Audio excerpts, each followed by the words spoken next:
Millie, thank you so much for joining me to talk about this intense thriller Surface in season two.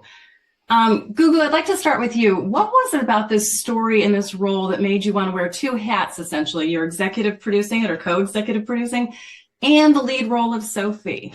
Oh, well, thank you.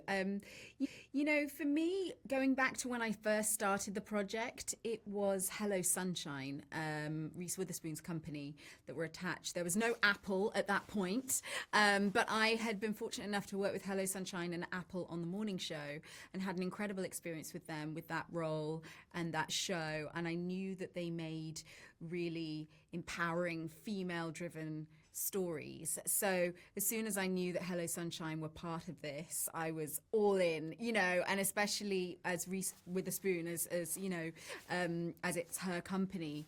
For me, I knew that I would learn a lot, to be mentored in that way as a producer.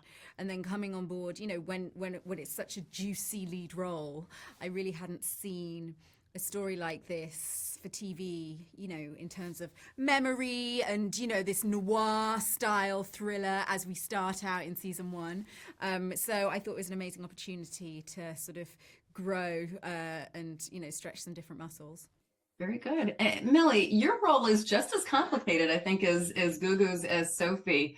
You play Eliza, her long lost friend who lives in London. Tell me, how did you prepare for it's a rather complicated and layered role that you don't give too much away in the very beginning. Tell me how you prepared for that.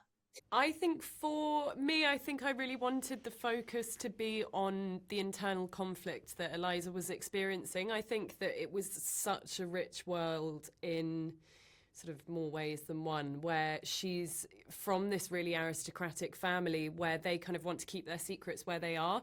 And I wanted to subvert that and make for a character who is wanting out. And then I think as well, on top of that, you've got this really complex relationship that these two women are trying to unravel together. They don't trust each other, but there's this magnetic pull between them.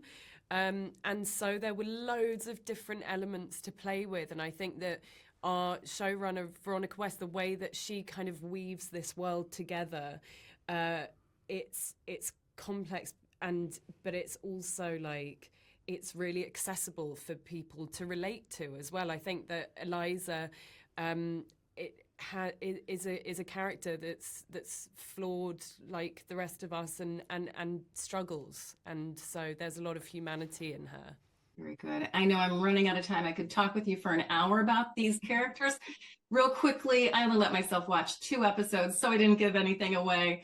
Tell me which episode, each of you, that you were most excited for everyone to see in season 2.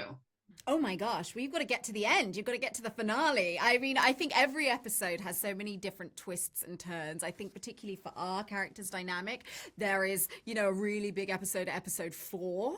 There's a gear change there midway through the season, which is quite shocking and really sets up the pace for the rest of the season. But, for me, episode 8 is also incredibly climactic. I think that's where everything really comes to a head and every character kind of, has to make some tough choices. Same too for me. It's like the center of the show is a real head spinner, and then the ending. You've got to get to the ending. Yeah, you got to finish it. Now that this interview is over, I'm going to go downstairs and start watching the rest of it.